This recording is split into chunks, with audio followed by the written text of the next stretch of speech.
Hello viewers and subscriber, আসসালামু আলাইকুম। সবাই কেমন আছেন? আজকে আমি আপনাদের সাথে আমার খুব পছন্দের তন্দুরি চিকেন রেসিপিটা শেয়ার করছি। শুধু আমারই না, এটা সবারই খুব পছন্দের একটা খাবার। আর এই তন্দুরি চিকেনটা দেখতে বা খেতে কোনো অংশেই রেস্টুরেন্টের তন্দুরি চিকেন থেকে কম নয়, বরং আমি বলবো বাসায় তৈরি করা যে কোনো খাবার বাইরের খাবার থেকে বেশি হেলদি হয়। এই রেসিপি আপনাদের কাছে খুব সহজ আর ভালো লাগবে। প্রথমেই নিয়ে নিচ্ছি আমি 5 পিস লেগ পিস, যা আমি ধুয়ে পানি ঝরিয়ে নিয়েছি। এখন আমি এই লেগ পিসগুলোকে নাইফ দিয়ে খুব ডিপলি কাটিং করব স্কিনে দেখানো নিয়মে, যাতে মেরিনেশন আর কুকিং দুটোই খুব ভালো হয়। এইভাবে কাট করবেন জানি একদম ভিতরে মাংসর হাড়ের সাথে লেগে যায় ছুরিটা। এভাবে ডিপলি কাট করলে আপনার ম্যারিনেশনটা খুব সুন্দর হবে। এখন আমি উল্টো পিটো ঠিক একইভাবে কাট দিব। আর সবসময় মনে রাখবেন, ম্যারিনেশনটা যত দীর্ঘ সময় হবে খেতেও তত ভালো লাগবে। সারা রাত হলে তো ভালো হয়, আর নিম্নে 5 ঘন্টা থেকে 6 ঘন্টা ম্যারিনেশন করতে হবে। তো আমার হাতে তো সময় ছিল না, আমি প্রায় 5 ঘন্টা ম্যারিনেশন করেছিলাম।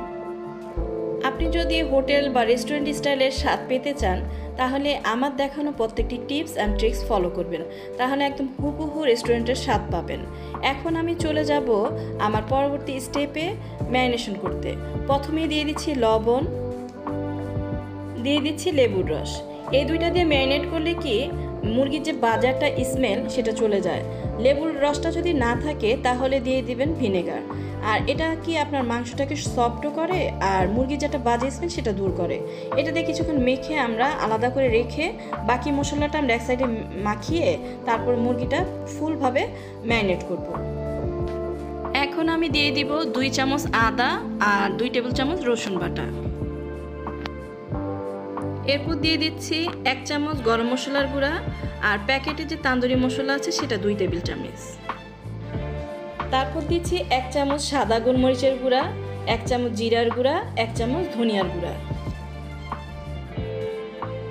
তারপর দিয়ে দিব মরিচের গুঁড়া 2 টেবিল চামচ আর হলুদের গুঁড়া 1/2 টেবিল চামচ। অনেকে এখানে কাশ্মীরি মরিচের গুঁড়াও দেয়, সেটা আমার কাছে ছিল না। আর এ পর্যায়ে আমি দিয়ে দিচ্ছি টক দই। টক দই আমি 3 টেবিল চামচের মতো দিলাম। এবার আমি প্রত্যেকটি মশলা খুব সুন্দর করে মেখে নিব। যত ভালো করে আপনি মাখবেন ততই সুন্দর ময়শ্চারাইজার আপনি খাওয়ার মধ্যে পাবেন। আর তন্দুরি চিকেনের যে অথেন্টিক স্বাদ সেটা আনার জন্য দিয়ে দিলাম 2 টেবিল চামচ সরিষার তেল। আর বাসায় বানালে কি হবে, রেস্টুরেন্ট স্টাইলের তন্দুরি চিকেনের কালার আনতে 1/2 চামচ রেড কালার দিচ্ছি। ইচ্ছা করলে আপনার হাতের কাছে যদি না থাকে নাই দিতে পারেন, কিন্তু আমাদের সৌন্দর্যের জন্য আমরা দিচ্ছি। এবার ভালো করে মুরগিগুলো লেগ পিসগুলোকে মেখে নিব। মাখানো হয়ে গেলে 5 ঘন্টার জন্য নর্মাল ফ্রিজে রেখে দিব। এইদিকে ম্যারিনেট হতে থাক। আর আমরা তন্দুরি চিকেনের সাথে রুটি হবে না তা কি হয়, আমরা স্পেশাল নান রুটি বানিয়েছি, সেটাই শেয়ার করছি। এটা তো আমার চ্যানেলে আছে, আপনারা ইচ্ছা করলে সেটা দেখে নিতে পারেন। এটা আমি দেখালাম না, শুধু রুটিগুলো যে বানাচ্ছি সেটা একটু আপনাদের সাথে শেয়ার করছি। তন্দুরি চিকেনের সাথে রুটি থাকবে না তা কি হয়, তাই একটু শেয়ার করলাম। রুটির গোলাগুলোকে নিলাম, প্রত্যেকটি রুটিকে পর্যায়ক্রমে বেলে তারপর আমরা চলে যাব ছেঁকার পালায়। এদিক দিয়ে রুটিগুলো বেলতে এবং ছেঁকতে তো সময় লাগে। এগুলো আপনার যে আমরা নানের যে খামিটা করেছি সেটাও তো আপনার অনেক টাইম করে রাখতে হয়। তো ওইটাও এক ফাঁকে হলো, আর আমরা করে ফেললাম, রুটিগুলো ছেঁকে ফেললাম। রুটিগুলো ছেঁকতে ছেঁকতে দেখি আমাদের ম্যারিনেশনের কী অবস্থা। আমরা নিয়ে আসলাম ম্যারিনেশনটা। এবার তন্দুরি চিকেন করার পালা। রুটিগুলোকে ছেঁকে তারপরে আমি চলে যাব আমার পরবর্তী স্টেপে। রুটিগুলো কয়েকটা খুব বেশি ফুলকো ফুলকো হয়েছে, কয়েকটা একটু কম হয়েছে, কিন্তু রুটিগুলো খেতে অসাধারণ হয়েছিল। ঘরে বানানো জিনিস তো স্বাভাবিক ভালো হবেই। রুটিগুলোকে ছেঁকার পরে আমি যে ম্যারিনেশন করেছিলাম মুরগিটাকে, সেটাকে আবার একটু উল্টে পাল্টে ভালো করে মেখে নিব।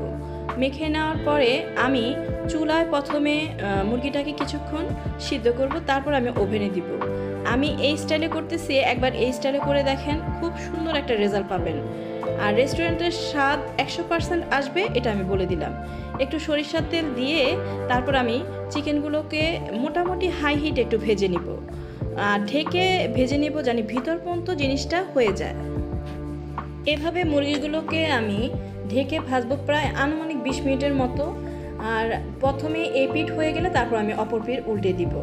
এরকম নিত্য নতুন রান্না পেতে হলে আমার পাশে থাকবেন, আমার চ্যানেলটিকে সাবস্ক্রাইব করবেন। আর আপনার মূল্যবান মতামত আমার কমেন্ট সেকশনে প্লিজ একটু লিখে যাবেন। আপনাদের একটি লাইক আর সুন্দর সুন্দর কমেন্ট আমাকে নতুন ভিডিও বানাতে অনেক উৎসাহ দেয়। তাই সুন্দর একটি কমেন্ট আমার উৎসাহের কারণ হবে, তাই প্লিজ সুন্দর করে একটি কমেন্ট লিখে যাবেন। এ পর্যায়ে হয়ে গেল আমার মুরগিগুলো। দেখেন, এভাবে আমরা চিকেনগুলো প্রত্যেকটি পাশ ভালো করে চুলায় ভেজে নিব।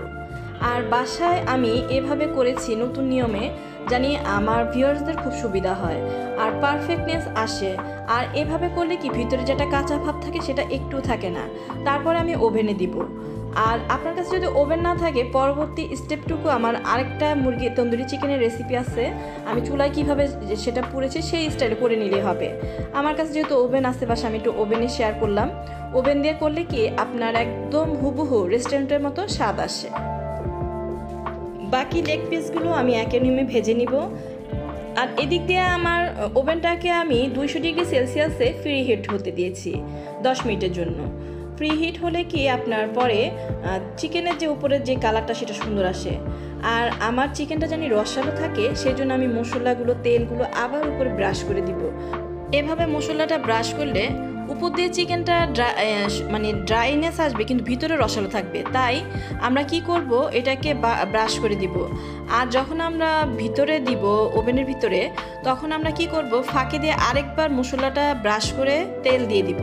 তাহলে কি হবে, মানে আপনার উপর দিয়ে ফ্রাই হবে, কিন্তু ভিতরে যে চিকেনের তন্দুরি চিকেনটা সেটা একদম রসালো রসালো ভাব থাকবে।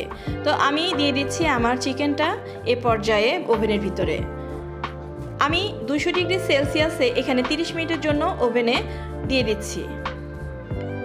তারপরে আমি অফ ক্যামেরায় আবার 30 মিনিটের পরে আমি কি করলাম, তেল মশলা আবার ব্রাশ করে দিলাম। দেওয়ার পরে আরও 10 মিনিট আমি দিলাম, জানি উপর দিয়ে সুন্দর একটা পোড়া পোড়া ভাব আসে। তো হয়ে গেল আমার তন্দুরি চিকেন। এ পর্যায়ে এবার আমরা তন্দুরি চিকেনগুলো বের করে পরিবেশনের পালা। আমি আসলে কয়েক স্টাইলেই বাসায় তন্দুরি চিকেন রেসিপিটা করেছি, কিন্তু আমার কাছে এই নিয়মটি পারফেক্ট লেগেছে। তাই আমি সবসময় এই নিয়মটাই ফলো করব। তাই আপনাদেরকেও বলছি, এই নিয়মে একবার বাসায় বানিয়ে দেখুন আর বলবেন জাস্ট ওয়াও হয়েছে। তো এইভাবে রুটির সাথে পরিবেশন করুন। আজকে এ পর্যন্তই। আল্লাহ হাফেজ।